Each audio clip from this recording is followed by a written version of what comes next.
What's going on, everybody? Nolan Samron here, your partner with the CRE Collective. What I'm going to talk to you today about is a different way to think about income tax. There's an idea in a book out there. It's called Tax-Free Wealth by Tom Wheelwright. He's Robert Kiyosaki's accountant.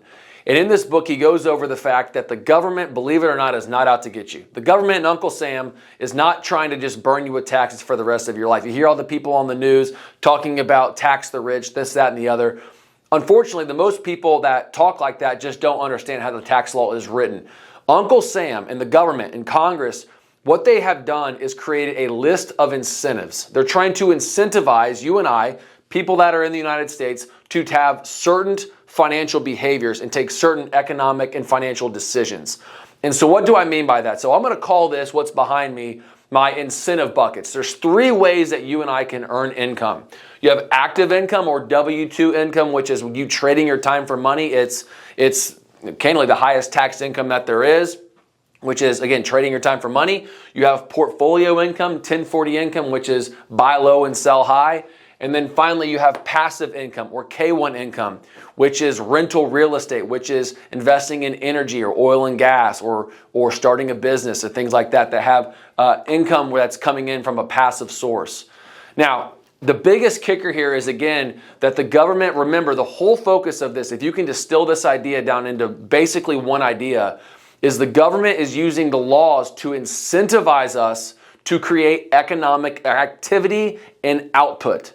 And if you're an attorney, a doctor, an engineer, somebody that's making great income, but you're getting burned every 2 weeks in tax, I would say you're not necessarily getting penalized, but you're not doing the things that the government would like you to do. So that's why they are using the tax laws and increasing taxes to find ways to incentivize you to lower those taxes. That's the whole point. So in this active income bucket, if you'll notice, I kind of call this tax rate. You'll see over these three buckets, it goes down. Why does it go down? Put yourself in these shoes. Again, an attorney and a doctor, a engineer, somebody that's earning great income, trading their time for money. You're not really doing anything other than trading your time. I mean, that's as simple as I can say it. You're not creating jobs.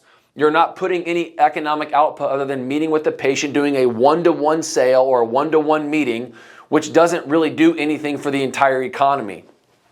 The second tier of portfolio income, 1040 income, where you have short and long-term capital gains, you're starting to do some investing. You're starting to give maybe some business investment. You go out in the mutual fund world, you go into the stock market in Wall Street, and you're putting capital into that market.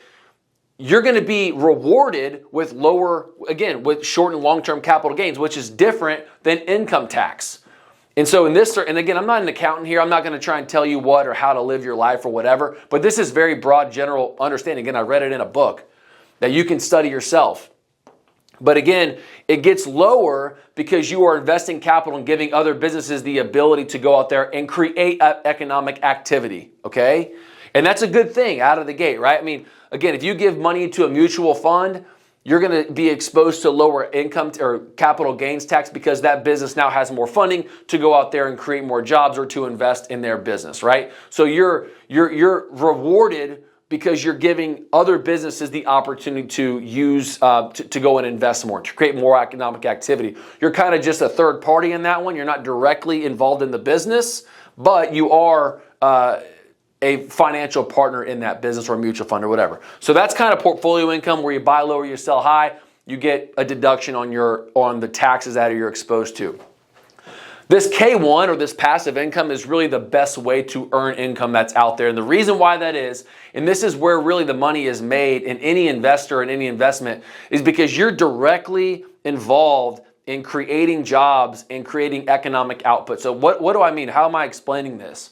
So number one, you get all these deductions, subsidies, write-offs, abatements because you're directly involved in an investment. So first of all, I focus on commercial real estate, but some people like yourself, you might be doing multifamily or single-family home. But in this case, when you buy that piece of property, like I want to focus on commercial, what you're doing is you're doing a couple of things. You're creating jobs by every single time when you buy $1 million warehouse. Not only did you have, so you have title insurance that's paid for. You have appraisers that go and appraise the property. You have a lender that lends the money that earns his points on the debt. you have insurance companies, you have title insurance, you have property insurance guys, you have a contractor that might need to be doing rehab, which in contracting, that's electricians, that's HVAC, that's roofer, that's a whole separate thing. And then you got the brokers that are earning the commission on the sale at the end. So you've just created all of these jobs, 6 or 7 jobs, people that got paid because you took the risk and you took action. And that's just on the front end. That's just on the purchase. But what happens when you lease the space out, a 20,000 square foot warehouse to a fabrication company?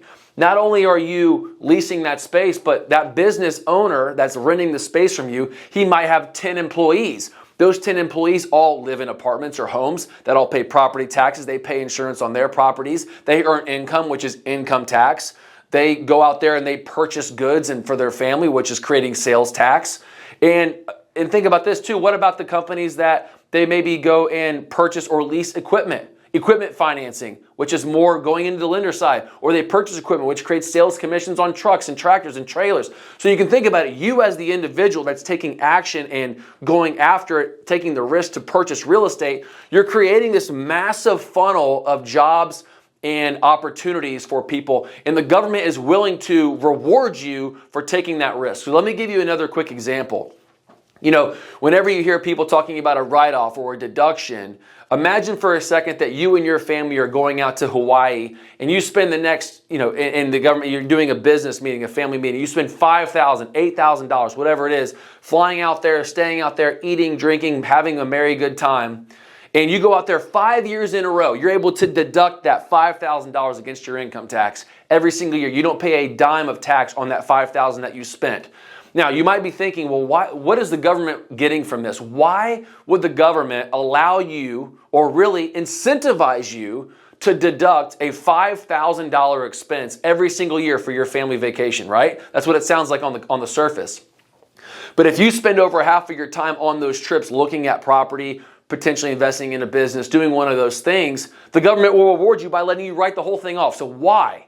Well, what happens if that 6th time you've been out there, you spent $25,000 that you've been able to deduct that the government haven't made a dime off of you on, but that 6th year that you go out to the Big Island in Hawaii and you purchase that $2 million vacation home, what happens? What about the guy that bought that house before for $1 million and is selling it to you for $2 million?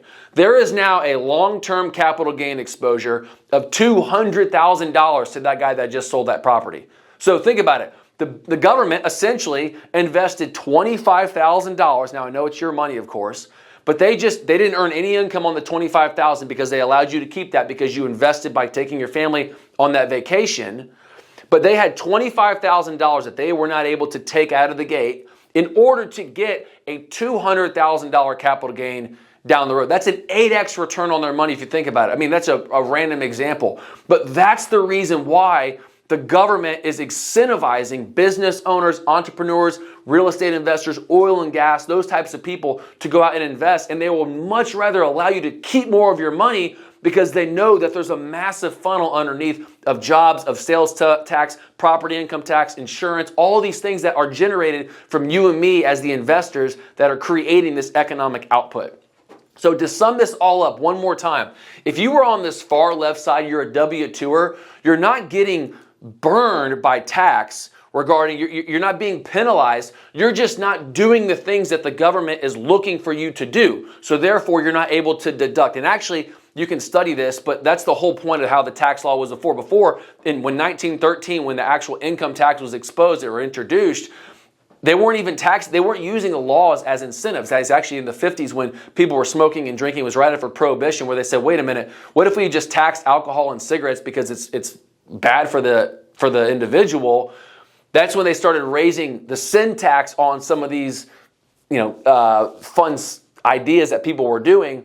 And then that's how they discovered we can finance economic or financial behavior with just tinkering with the tax law. So what they're doing now is they're using high income tax on W-2ers or solo people that are not really doing anything like taking risk, and they're incentivizing people in this column, in this bucket, to take risks, to go and invest in these syndicates and these opportunities to reduce their exposure to income tax.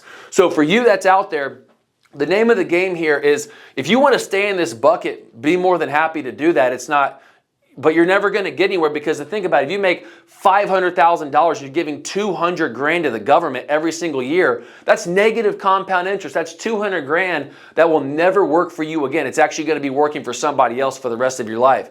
But if you can think about earning $500,000 at your job, and then you're able to go and purchase and syndicate into a piece of real estate, or you invest in oil and gas or some type of other incentive product that's out there, you can reduce your taxable income exposure, create passive income that's in this K1 bucket right here. Again, that's coming into you passively, reducing your tax exposure and keeping more of your hard-earned money that's in your pocket. So if you can think about it this way, finally, the further left that you are, the less economic activity that you're creating. The further right that you are, the more economic activity you're creating, and you're reducing your exposure to taxes. The whole point of this essentially is how you as the individual can create more economic output. The government will reward you for that. It's actually in the Bible too. Those that are given will receive a lot. If you're a good steward of the money, the parable of the talents. Somebody that goes and gets a return on what they've been given, they're going to be given more. These people over here, maybe I'm talking to you, you're probably not doing a whole lot. So it's the same person that with the parable of the talents that's just taking money and burying it into the ground and just not trying to lose it. You're not going to get more if you do that. But if you take what you've been given and you go multiply and populate it, you're going to be given more. That's what I've discovered. And you can read that book, Tax-Free Wealth by Tom Wheelwright. I recommend it to everybody. He actually makes taxes not as boring as what it sounds and what it feels like. But for me, it was another one of my 5 books that have impacted the way that I view real estate investment, and I know it will do the same thing for you. So if you have any more interest to learn more about income taxes, how to buy commercial real estate, find my profile link, watch that 2-minute video. If it correlates at all with what you're trying to accomplish, schedule a call directly with me. You and I can get on a call to see if your risk appetite matches mine, and we can start buying commercial real estate to take some more of this K1 and passive losses to offset our active income. So hope I see you on the other side, and I can't wait to talk to you then.